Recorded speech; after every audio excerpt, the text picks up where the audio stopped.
Welcome to episode 458 of Salcedo Paranormal, and tonight I'm sharing true paranormal stories from the web. As always, you can find all episodes of the show, along with links to social media and other ways to contact me, at the podcast page, and that is salcedoparanormal.podbean.com. That's SALSIDO paranormal.podbean.com. Always happy to hear from you all, whether you have comments or questions or topic suggestions or stories of paranormal experiences, whether they're your own or from others that you trust. Happy to either read those or have you join me on the show to talk about them.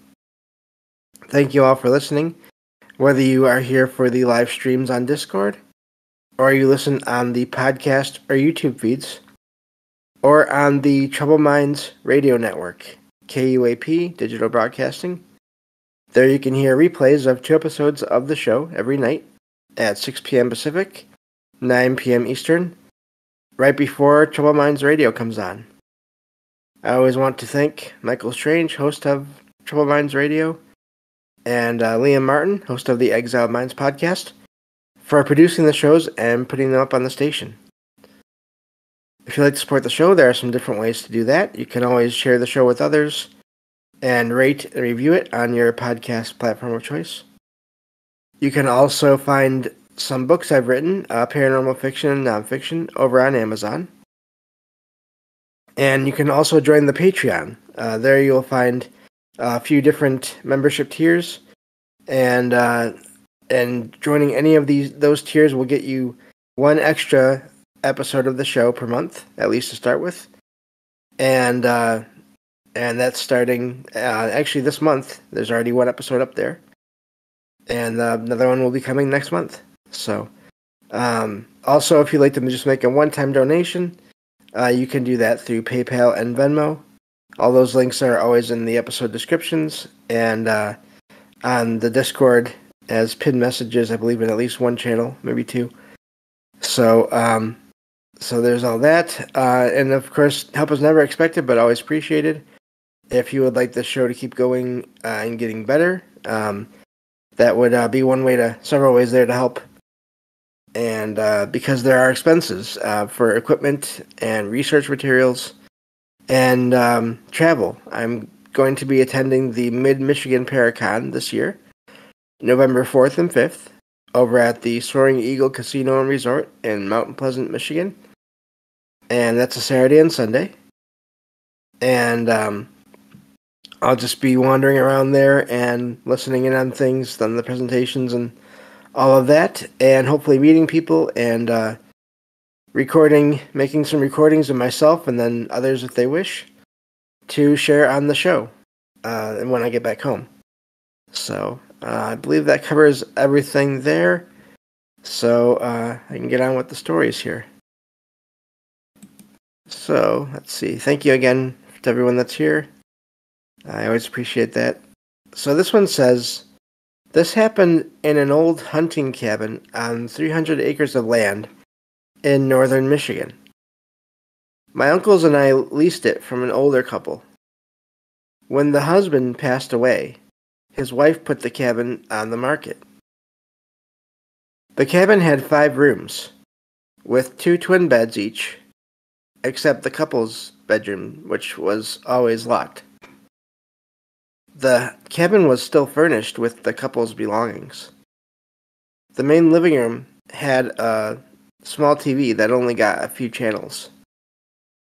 My brother and I recently went to stay at the cabin for a little while. While watching TV one night, I noticed something odd about the hat of the deceased husband, which was on the wall.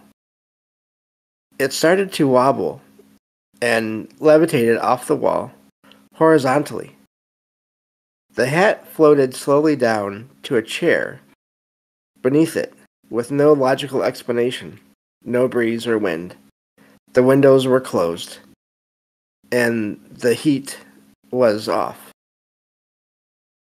I turned off the TV and went to bed, confused and frightened.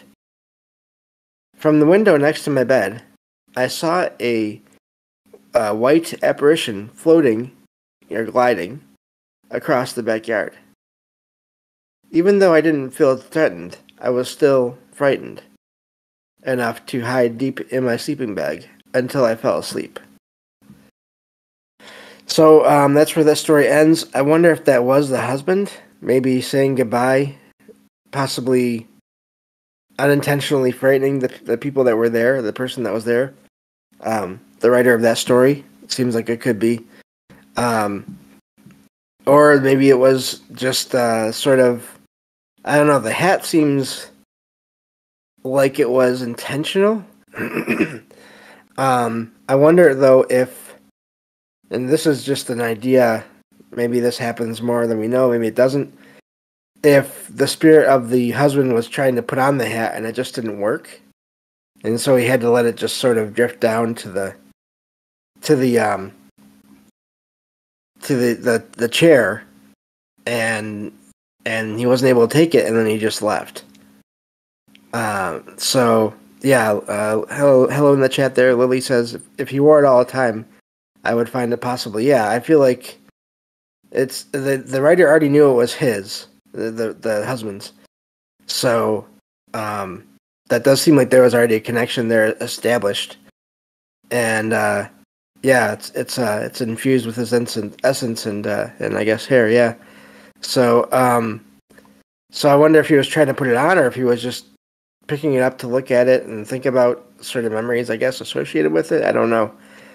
But makes me think that maybe it was him that was there, and maybe sort of doing that just before he decided to leave the area for whatever reason. And interesting story there for sure. So, but yeah, I wonder about that. Sometimes you do hear about objects sort of floating at random around as if they're being carried or worn by people. But then I wonder if there are some cases where people, in their spirits, they try to use the objects and it just doesn't work out, so they have to just leave it behind. Yeah, that's a neat one right there. And I don't blame the writer for being frightened, but also I'm glad that there wasn't any threatening presence. That also leads me to think maybe that that it was the husband, as the writer says. So yeah, could be.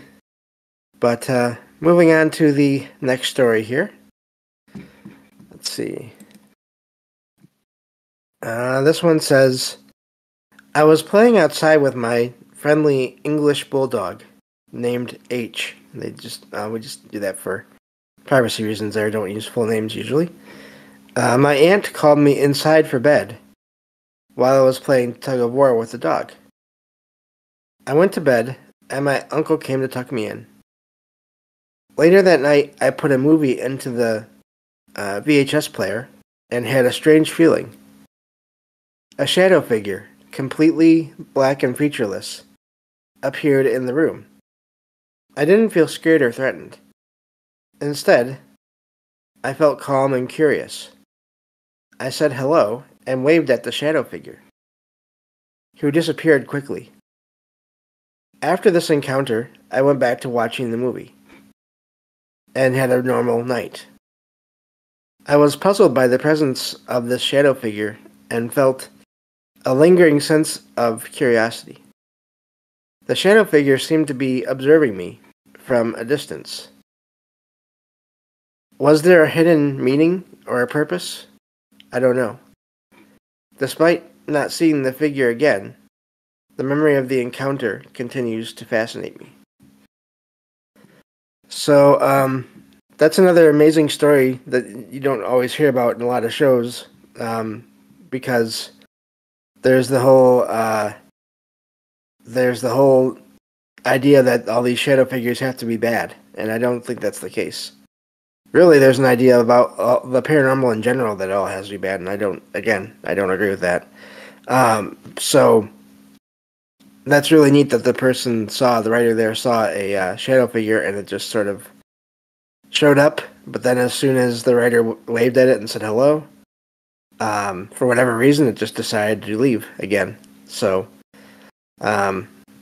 sort of that thing happening at night. I'm guessing there was probably light coming from the TV, but the writer, I'm thinking they would, as long as this figure was separate from the TV and where the TV was pointing, I guess, even, then that would rule out that being the TV generating it. But so yeah, really neat story there. And I've had experience with a a shadow figure that didn't cause me any problems. Basically, it used to like to stay in my bedroom, even though I use that as a storage room, my bedroom closet at night. I would never feel anything there during the daytime. Except some kind of portal that felt like some kind of energy field. But never, during the day, there was never a sense of presence. But at night, there would be that feeling. And it was never bad. It was just sort of a leave me alone. I'll leave you alone. Just sort of, that's all I want is just to be in the space and be left alone. And so I did. And whenever I had to go in that room at night, I would always sort of say so before I went in. Never had a problem whenever I had to go in there and put anything in there or take anything out. I would always sort of announce it as I was heading towards the door, and it was never a problem. Eventually, there were a couple nights in a row where I noticed this shadow figure came out from that direction of the apartment while I was listening to paranormal-themed podcasts. And it just stayed by the kitchen doorway and never did anything, but then it would just go back in the direction of the room. And but after it did that, those couple of nights I noticed, I never sensed it in the bedroom again. So it was staying there at night for a time. Who knows why, but it wanted or needed to stay there for a while at night. And then, for whatever reason, maybe it just needed time to think or to figure things out. And then once it had that done, it was able to just leave and not come back here. So I never got enough other details to really know the story behind any of that. But again, I was never afraid or never felt threatened at all from that shadow figure, and eventually it moved on. So, but, so Lily says, I'm going to do that as a ghost. If I have a hat I always wear. Yeah, it makes sense. Objects, we do, there are objects that we have that have meaning to us, so that makes sense. So, yeah, moving on to the next story here. Let's see. Okay. I need to scroll down. There we go. This is the longer one. Okay, there we go. This one says, this happened 20 years ago, when my brother and I were 20 and 18 years old, respectively. We drove home at around 11 p.m. after visiting a friend on the other side of town. We sat in my brother's car, smoking a cigarette before going inside their old weatherboard house. Their house had a straight driveway of about 15 meters in the general area, and the house was in the general area of Victoria, Australia. The property is now vacant. On the other side of the road, there was a freshly painted white 10-foot high brick fence. The street my brother lived on was well lit, and they were right next door to a parking lot. While sitting in the car, my brother asked me to look in the rear view mirror. There I saw a solid black figure standing directly behind the car, just off the boundary of the driveway. The figure appeared to be a female wearing a jacket, and her hair looked wet. When I turned around to look, there was nothing there, but the figure remained visible in the mirror facing us. I looked back and forth between the mirror and the back of the car several times. This figure was only visible in the mirror, not when we looked directly at it with our own eyes. My brother had already experienced this before asking me to look. I was confused and couldn't believe what I was seeing. I then got out of the car and ran to the spot where the figure should have been, but nothing was there. This experience had a profound impact on my perception of existence, as well as mirrors. And that's the end of that story. And that is amazing, and that's not the first time. There's been several stories, I can't think of them to name them or go into great detail, but that is a thing. Mirrors and glass seem to be sort of ways to see the paranormal in some cases, and that really is an amazing story there. And I don't doubt it. There was one a little while back where this writer, as a child, had a fish tank that they used to keep their, I forget, pet guinea pig or something like that. That's what they used for the guinea pig, but they woke up one night and while they were laying in bed, and when they sat up to just look around, as they were sitting up, they were looking through the sides of the fish tank, so the glass sides, and when they looked through that, they could see an older woman standing in the hallway across from the doorway to their room. But then when they looked with their eyes, just without the glass panels, nothing there. And they repeated that same thing as with this story here. They repeated that a few times before sort of realizing they didn't feel threatened at all, and they just went about their business. They just went back to bed.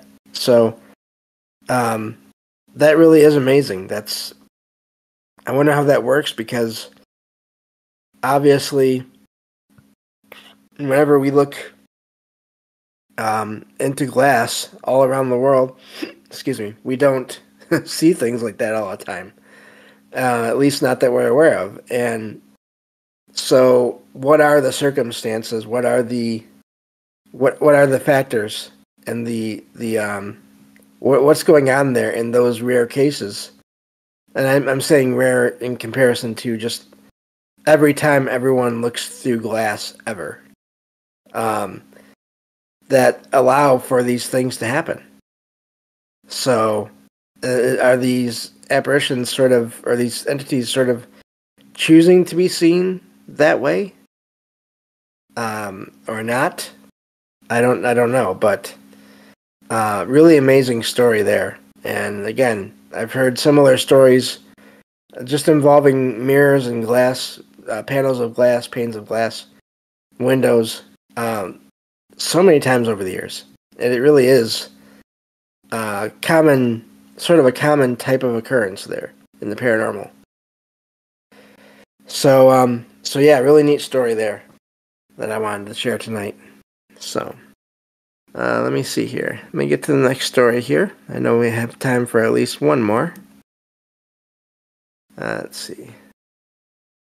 Okay, so this one says, once a month, my friends and I have dinner with two other couples at different restaurants. We chose a tavern with a history dating back to the late 1600s, rumored to be haunted. While waiting in the bar area, we encountered an older lady dressed in 1770s period clothing. She offered to seat us in the dining room, I can't talk, and led us to a large round table. The lady never returned with silverware or menus, and we eventually realized she had disappeared. A waitress approached us and asked about our reservation, pointing out that our actual table was across the room and empty.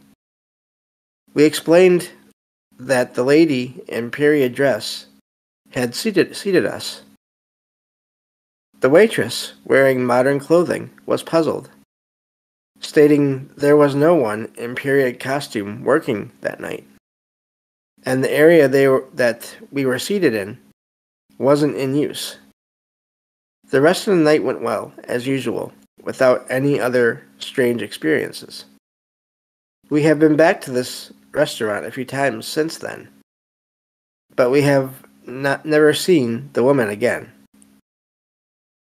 So that is amazing. And again, this is another one of those kinds of stories where I've heard similar accounts before, where people don't even know that they're seeing something odd because it looks like a regular person, just in different clothes. And in clothes from another time. So either there was some kind of a time anomaly there, where the two time periods crossed over somehow. Although it's odd that the apparition or the figure, the woman didn't acknowledge that the people seem to be wearing weird clothes themselves. But I guess maybe just that could be explained away for different reasons. Not wanting to be rude, not figuring they're from some other area. Who knows? But yeah, with that one, again, I've heard similar stories of people going places and even restaurants. That is a thing that will happen once in a while in stories. When you find that if you go looking for these kinds of stories, people will meet other people that seem to be from a different time, and sometimes it's not just the person; it's the whole place that looks like it's from a different time period. And I don't just mean the building itself with modern amenities, with technology. I mean, it's like basically the people that are telling the story somehow went back in time without even knowing it. And that's a whole other topic, other paranormal experience.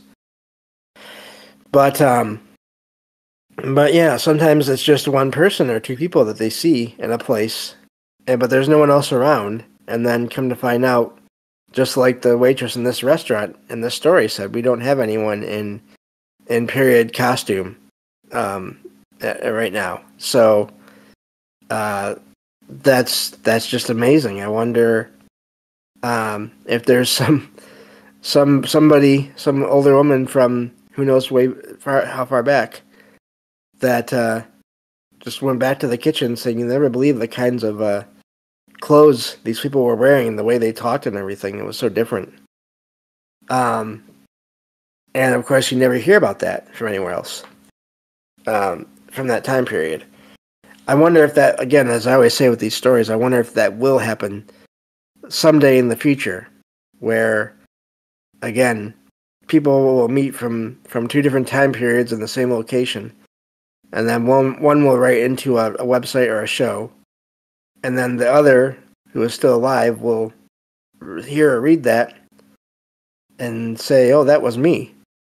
I thought that other person was really weird."